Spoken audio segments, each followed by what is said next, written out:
The rules seemed simple enough. Don't look out the back window after midnight, never clean table 7 after closing, and no matter what, if someone asks for the special menu, don't serve them. At first I thought it was a joke, a weird initiation ritual for new hires, the kind of thing meant to scare the gullible and keep the place feeling special. But as the nights passed, I began to notice little things. And those rules, those strange, almost laughable rules, started to feel less like guidelines and more like warnings. I took the job because I needed the money. College wasn't cheap, and this little cafe tucked away on a forgotten street corner seemed like the perfect place to earn some extra cash.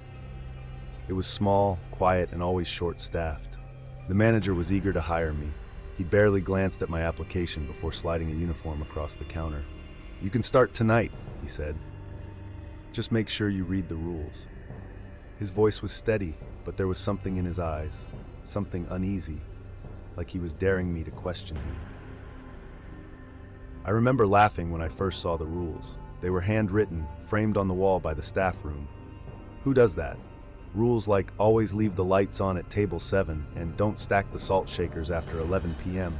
seemed ridiculous. But the one that really stood out, the one that made me pause, was the last one. It said, "Under no circumstances are you to look out the back window after midnight." There was something about that rule, something I couldn't shake, even as I told myself it was just a joke. My first night was uneventful. The cafe was quiet, just a handful of customers, mostly truckers and night owls who didn't want to talk. The shifts were long, but there was something oddly peaceful about the stillness of the place. Or at least, that's what I told myself. I kept glancing at the clock, counting down the hours until my shift was over. Midnight came and went without incident. I didn't look out the back window. I didn't feel the need to. But I couldn't shake the sense that someone or something was watching me. It was subtle at first. A flicker of movement in the corner of my eye, gone before I could turn my head. The faintest whisper, like the wind slipping through a crack in the wall. I chalked it up to nerves. It was my first night, after all. I was alone in a nearly empty building, surrounded by the hum of old appliances and the occasional creak of settling wood. Of course, my imagination was running wild. That's what I told myself. But then, there was table 7. Table 7 was in the far corner of the cafe, right under a dim, flickering light. No one ever sat there. The regulars avoided it, choosing seats closer to the counter or the windows. And when I asked about it, my coworker, a guy who'd worked there for years, just shook his head and said, "Don't worry about it. Just leave it alone." He wouldn't say more, and the way he avoided my eyes made my skin crawl. I didn't press him, but I couldn't stop thinking about it. Why would they keep a table if no one used it? My second shift was when things started to change. It was just after midnight. The cafe was empty, the chairs stacked, the floors freshly mopped. I was behind the counter, cleaning up, when I heard it. A soft scrape, like a chair being dragged across the floor. I froze. The cafe was locked. I was alone, or at least I thought I was. Slowly, I turned toward the sound. Table 7. One of the chairs was out of place, pushed just slightly away from the table. My heart raced.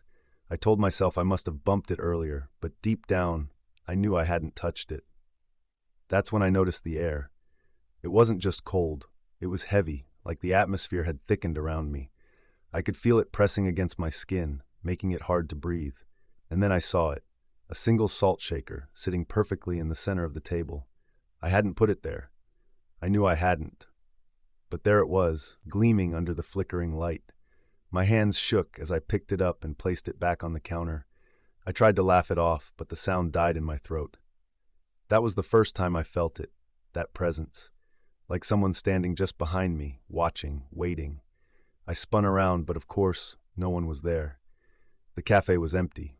At least, it looked empty. But as I stood there, gripping the edge of the counter, I couldn't shake the feeling that something was wrong. The kind of wrong you can't see, but you know it's there. I tried to ignore it. I cleaned up, locked the doors, and went home. But that night, I couldn't sleep. Every time I closed my eyes, I saw that chair, that salt shaker, and the faintest outline of a handprint on the back window where no one should have been. When I took the job at the cafe, I wasn't thinking about rules or stories or even the strange vibe the place gave off. I was thinking about money. Tuition was crushing me, my savings were gone, and I needed a job, any job. The cafe seemed perfect, a quiet little spot that stayed open late, the kind of place where I could study in between customers. It wasn't ideal, but it paid, and at the time, that was all that mattered. It was called Midnight Roost, a quirky name for a quirky place. It had this old-school vibe, like it was stuck in the 60s, red vinyl booths, a jukebox that didn't work, and those big diner clocks that ticked too loudly. It was cozy, in a way, familiar. But there was something about it that felt off, the kind of thing you can't quite put your finger on but sticks with you all the same. The rules were the first red flag. They were framed in this gaudy, ornate frame, hung right by the staff room door. I remember standing there, reading them for the first time. There were about 10 of them, written in this neat, old-fashioned script. Most of them seemed harmless. Always keep the coffee pot full. Don't touch the jukebox, stuff like that. But then there were the others. Never clean table 7 after closing. If you hear someone knocking on the back door, don't answer. And of course the one about the window. Do not, under any circumstances, look out the back window after midnight. They were so specific, so strange. I asked the manager about them, but all he said was, just follow them, and you'll be fine. No explanation, no context, nothing. The manager, Paul, wasn't what I expected. He was a quiet guy, mid-40s maybe, with these tired eyes like he'd seen too much of the world. He was polite, professional, but there was a tightness in his voice whenever he talked about the cafe, like he was carrying a weight he couldn't share. You'll get used to it, he said, handing me the keys on my first night. But I could tell he didn't believe it. There was one other person on staff, a guy named Mike. He'd been there for years, working the early morning shifts. Mike was friendly enough, but the moment I brought up the rules, he got weird. His smile faded, and he just said, "Don't overthink it. Just do what you're told. It's better that way." That was it. No elaboration, no warnings, just that vague, unsettling advice. It left me with more questions than answers, but Mike didn't seem interested in giving any. The cafe had its own personality, if that makes sense. It was small, just 10 tables, a counter with a row of bar stools, and an old coffee machine that rattled like it was held together by duct tape. The lighting was dim, almost too dim, casting long shadows that never quite felt natural. And then there was table 7. It was in the back corner, under a light that flickered every so often. The air around it always felt colder, even when the heat was cranked up. No one ever sat there, not the regulars, not the random passers-by. It was like people instinctively avoided it. I didn't understand why at first, but that table, it had a presence, like it was waiting for something. Speaking of regulars, there was one who stood out. A man in his late 50s, maybe older, with a thin, gaunt face and piercing blue eyes.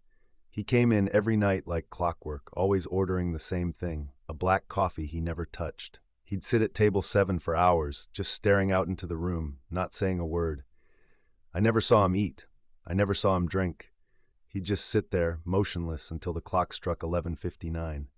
Then he'd stand, leave a crisp $10 bill on the table, and walk out without a word. Mike called him the regular, like that was his name. I asked about him once, and Mike just said, "He's been coming here longer than I have." That's all I got. No explanation. Nothing. I didn't think much of it at the time. The rules, the regulars, the strange little quirks of the cafe, they all felt like harmless eccentricities. But there were moments, little things, that gnawed at me. Like the way the jukebox would hum faintly, even though it wasn't plugged in, or how the clock behind the counter seemed to skip a second every time I looked away, or the whispers. I didn't notice them at first, but they were always there, faint and indistinct, just beneath the hum of the coffee machines.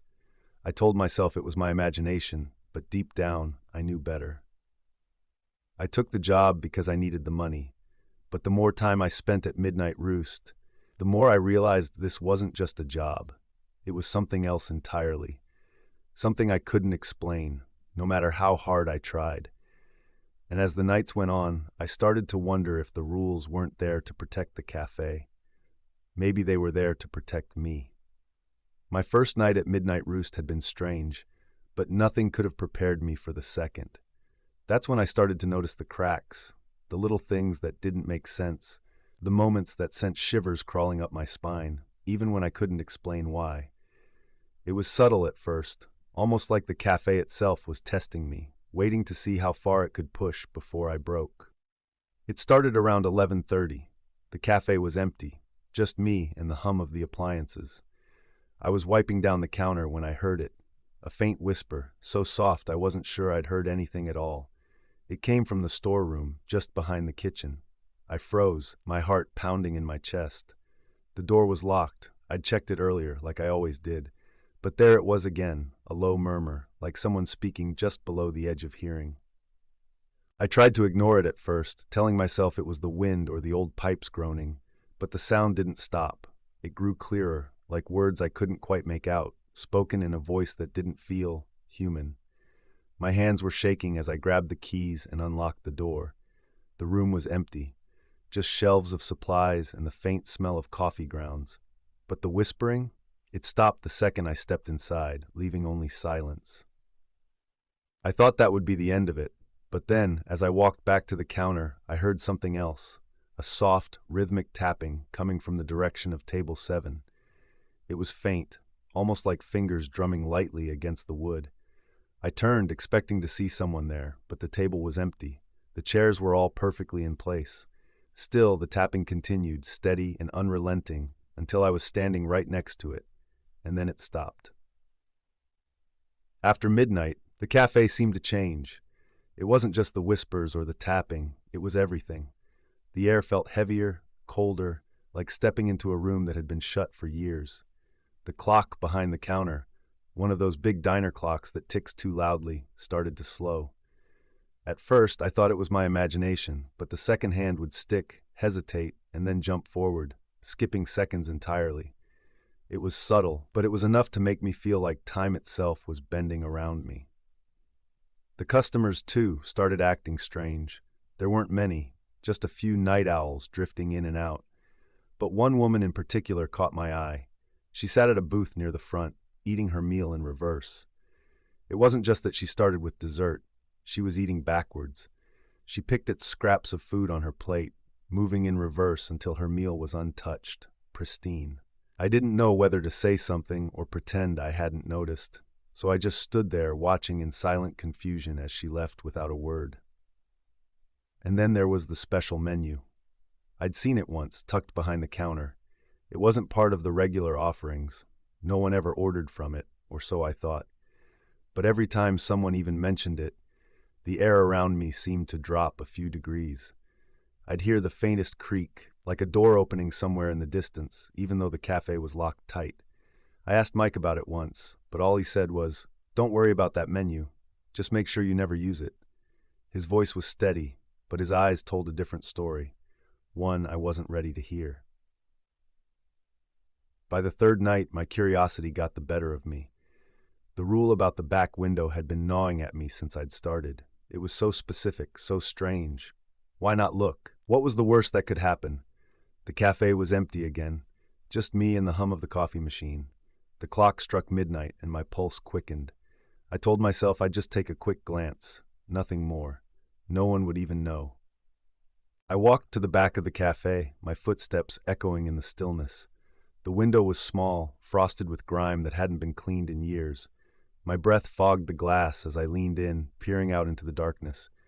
At first, I saw nothing, just the alley behind the cafe, dimly lit by a single flickering street lamp. But I saw it. Movement. Just the faintest ripple, like the air itself was shifting. I blinked and it was gone. I stepped back, shaking my head, telling myself it was nothing. But as I turned to leave, I saw it. A handprint. Pressed against the glass from the outside, smeared slightly, as if whoever or whatever had made it was dragging their hand down the window. My heart stopped.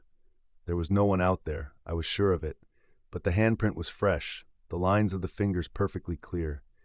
I didn't stick around to investigate. I locked the storeroom door, turned all the lights on, and waited for morning. That night, I didn't sleep. I couldn't shake the feeling that something or someone was watching me. By the fourth night, the rules weren't just guidelines. They were survival. I didn't fully understand why, but every fiber of my being told me they were keeping me safe, like fragile barriers holding back something I couldn't see. Still, there were moments that slipped through, cracks in the facade of normalcy that made me question everything. It happened early in the shift, just after I'd finished cleaning table 7. I knew I wasn't supposed to touch it after closing, but this was well before midnight. The place was empty except for me, and I didn't think twice about wiping it down like every other table. I left the rag there just for a moment while I went to grab more cleaner. When I came back, it was gone. At first, I thought I'd just misplaced it. Maybe I'd absent-mindedly carried it with me. But I checked everywhere, behind the counter, in the storeroom, even under the booth seats. It was nowhere to be found. That's when I noticed the chair at table 7. I could have sworn it was pushed in when I left, but now it was pulled back, just slightly, like someone had been sitting there. I felt the hairs on the back of my neck stand up, but I told myself it was nothing. I was just tired. I had to be. The regular was back that night, sitting at table 7 like he always did. He didn't order anything this time, not even the usual untouched coffee. He just sat there, staring at me. I tried to ignore him, but his eyes followed me everywhere I went, unblinking, like he was studying me. There was something different about him, something sharper, darker. It made my skin crawl. When I finally worked up the nerve to ask if he needed anything, he didn't answer right away. He just kept staring, his lips moving ever so slightly, like he was murmuring something under his breath. I leaned in closer, straining to hear, and that's when he said it. "You're next." His voice was so quiet, so cold, it felt like ice slipping down my spine. I stumbled back, heart racing, but when I looked up again, he was gone. The chair was empty. The door hadn't opened, the bell hadn't rung, he just vanished. The phone rang around 2:30 a.m., just as I was finishing up the last of my cleaning. It startled me. I wasn't expecting any calls at that hour. When I picked up, it was Paul, the manager. His voice was frantic, the kind of panic you can hear even when someone's trying to stay calm. "Listen to me," he said, his words rushing out in a tumble. "Don't let anyone in after closing time, no matter what they say, no matter what." I tried to ask why, but he cut me off. "Just promise me. Do you understand?" Before I could respond, the line went dead. I was still holding the phone when I heard it, the bell above the door. My stomach dropped. I hadn't heard footsteps outside, hadn't seen anyone approach, but the bell had definitely rung. I turned slowly, my breath catching in my throat. The door was still locked. The sign still said closed. But there was someone standing on the other side of the glass, their face hidden in the shadows. They didn't knock, didn't move, just stood there, waiting, watching. I wanted to call Paul back, to ask what I was supposed to do, but my hands were shaking so badly I could barely hold the phone. The figure outside didn't move. They just stood there, perfectly still, like they had all the time in the world. And then they smiled. Not a friendly smile, not even a sinister one. It was empty, hollow, like a mask stretched too tight. I backed away, clutching the phone to my chest, as their hands slowly pressed against the glass. It left a smudge, faint but unmistakable, and that's when I noticed it matched the handprint from the window the night before. Exactly. I didn't let them in. I didn't even go near the door. I turned off the lights, locked myself in the storeroom, and waited for morning. But even as I sat there in the dark, I couldn't shake the feeling that I wasn't alone. The whispers started again, faint and relentless, growing louder the longer I ignored them. And then I heard it. The bell above the door ringing softly over and over like someone was opening it, stepping inside and closing it again. But the door was locked. It had to be locked. When I finally emerged at dawn, the cafe was empty. The chairs were all in place, the counters spotless, as if nothing had happened. But on table 7, right in the center of the booth, was the cleaning rag I'd lost. It was folded neatly, placed exactly where I'd left it, like a reminder or a warning. By the 5th night, the rules weren't just guidelines, they were a lifeline. But lifelines only work if you hold on to them. And I let go. It wasn't intentional. I didn't mean to break the rule. But in places like this, intentions don't matter, only the consequences. It started innocently enough, just another quiet night at the midnight roost. The hours crawled by, marked only by the slow ticking of that warped clock behind the counter. It was nearly 2 a.m. when the doorbell chimed, and in walked someone I'd never seen before. They weren't like the regulars, who always seemed just a little off, a little too distant. No, this figure was something else entirely. They were pale, so pale it looked unnatural, like their skin had never known sunlight. Their movements were slow, deliberate, almost mechanical. They didn't sit right away. Instead, they stood in the middle of the cafe, their head tilting slightly, as if they were listening to something I couldn't hear. When they finally approached the counter, they didn't speak. They just pointed to the special menu. Their finger trembled slightly as it hovered over the laminated card. I froze. My chest tightened. I knew the rule, I knew. But in that moment, my brain short-circuited. I told myself it was just a menu, just an old piece of paper with forgotten dishes. What harm could it do? My hands moved on autopilot, retrieving the item they'd requested. I don't even remember what it was, a sandwich, a bowl of soup, maybe a slice of pie. But as I set it on the counter, I noticed something strange. The plate wasn't empty when I grabbed it. There was already something there, something dark and glistening that shimmered like oil in candlelight. I should have stopped. I should have put it back. But I didn't. I handed it to them, and they carried it straight to table 7. The second they sat down, the cafe changed. At first it was subtle. The lights flickered once, then twice. The air grew heavier, colder, like the walls were pressing in. Then I noticed the shadows. They didn't match the light anymore. They stretched and twisted, crawling across the floor like living things, snaking their way toward the figure at table 7. The figure began to eat. Not like a person eating a meal. This was something else entirely. Each movement was precise, methodical, like they were following some ancient, unholy ritual. Every bite sent a shudder through the cafe, as if the building itself was reacting. Plates rattled on the shelves. The floor beneath my feet felt unstable, like it was shifting, growing softer, as if it might give way at any moment. And then the regulars stopped. The woman who always ate her meals backward, the man who sat silently by the window, they froze mid-motion. Their heads turned slowly in perfect unison, their eyes locking onto me.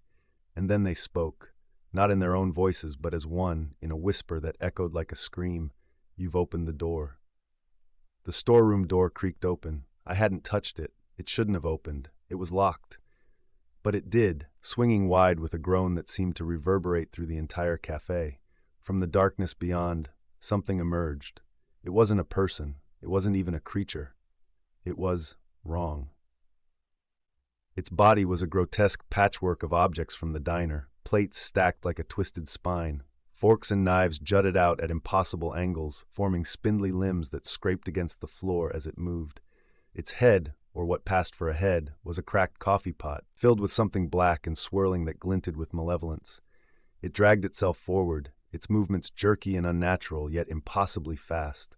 I couldn't move. I couldn't breathe. I was rooted to the spot as it loomed closer. And then it turned toward table 7. The pale figure stood, their meal unfinished, and bowed their head as if in reverence. The creature's head tilted, the black liquid inside churning violently, and I swear I heard it laugh. A deep, guttural sound that didn't come from its mouth. It came from everywhere at once. The walls of the cafe began to bleed, not with blood, but with darkness, oozing down in thick, inky streams that seemed to absorb the light. The clock stopped ticking. The whispers I'd heard before returned, louder now, filling the air like 1,000 voices crying out in agony. The regulars stood, their movements stiff and unnatural, and began to chant. I couldn't understand the words, but I knew what they meant. They were calling to something, summoning it. I stumbled backward, my hands groping for the phone, the door, anything to anchor me. But the cafe wasn't the cafe anymore. The walls stretched endlessly, the floor warped beneath my feet, and the air itself felt alive, pressing against my skin like invisible hands. I was trapped. The creature turned toward me, its hollow coffee pot head tilting as if it could see me, even without eyes. Its limbs creaked as it moved closer, dragging itself across the warped floor. I felt its presence before it even touched me, a suffocating weight that crushed the air from my lungs. And then it reached out, a jagged fork-like appendage slicing through the air, inches from my face. I don't know how I did it. Maybe it was adrenaline or sheer desperation, but I ran. I bolted through the twisting, shifting maze of the cafe, dodging shadows that reached for me, or avoiding the chanting figures that seemed to multiply with every step. I ran until I reached the door. Somehow, it was unlocked. I didn't stop to question it. I threw it open and stumbled into the night. There are moments in life when the fight instinct kicks in, when you know the only option is to run or to figure out a way out. This wasn't one of those moments. This was survival, pure, blind desperation, fueled by the knowledge that if I stayed, I wouldn't be leaving at all. In the chaos, I remembered the rules that had kept this madness at bay. They had to hold the answer. I sprinted toward the framed list on the wall by the storeroom. My hands trembled as I tore it down, glass shattering at my feet. I flipped through the pages, scanning for anything that could tell me how to stop this. But when I reached the end, my stomach dropped. The last page was missing, torn out, leaving only a jagged edge where the words should have been. My vision blurred with panic. I gripped the rulebook so tightly it crumpled in my hands, and in the faint light of the flickering diner sign, I noticed something scrawled in the corner of the page before the tier. Just 3 words, hastily written, barely legible: no way out. The air inside the cafe felt heavier, denser, like it was pressing down on me. Shadows rippled along the walls, and the whispering voices grew louder, more insistent, chanting in a language I didn't understand. I couldn't breathe. I couldn't think. All I knew was that I had to leave, now. I bolted for the front door, my footsteps echoing unnaturally in the warped space of the cafe. The shadows lunged at me, reaching with grotesque, stretching limbs, but I ducked and dodged, throwing myself toward the exit. My hand gripped the handle. I turned it, yanking the door open, and sprinted into the night. But the relief didn't come, because when I turned around, I wasn't outside. I was back in the cafe, and I was standing at table 7. The plate was still there, the remnants of whatever horrifying ritual I'd unknowingly served sitting untouched. The air was colder now, the shadows thicker, and the pale figure, was seated across from me, its hollow eyes staring straight through me. I stumbled back, trying to scream, but no sound came out. My legs gave way, and I fell, crashing against the booth. The pale figure stood slowly, unnervingly, its movements stiff yet deliberate. It reached out, its fingers impossibly long, and touched my face. I felt it, not physically but inside, a coldness that seeped into my very soul, leaving me paralyzed. I closed my eyes, praying it would end. When I opened them, I was standing again. At least, I thought I was. My body felt foreign, disconnected, like a puppet on invisible strings. I turned to the window, the reflection of the diner shimmering faintly in the glass, and then I saw it. It was me, my face. But it wasn't me. My reflection smiled, a slow, twisted grin that didn't match the terror on my face. I screamed. My reflection didn't. It just kept smiling, even as tears streamed down my cheeks. They told me not to break the rules. I thought they were just old superstitions, silly quirks of a small-town diner. But now I understand. Those rules weren't to protect the cafe. They were to protect me, and I broke them. It's too late for me. Whatever happens now, I can't undo it. But maybe you'll listen. If you ever find yourself at the Midnight Roost, don't get curious. Don't break the rules. And whatever you do, never serve the special menu.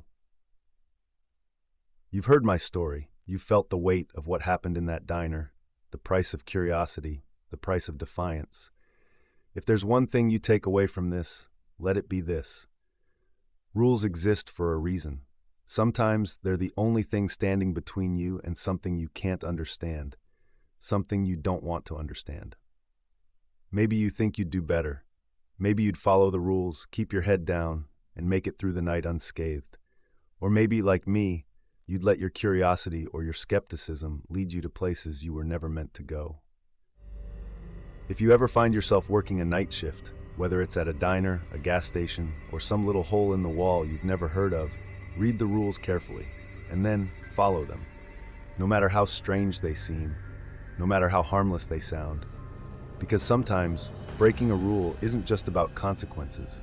It's about opening a door that was never meant to be opened. So what about you? Would you have stayed in that diner, or run the moment things started to feel off? Let me know in the comments below. Do you think the rules were meant to protect me, or to protect whatever was in there from getting out? And if you're brave enough for more stories like this one, true stories that send chills down your spine, don't forget to like this video, subscribe to the channel, and hit that notification bell. Who knows? The next story might just help you survive the night shift, if you're ever unlucky enough to take one.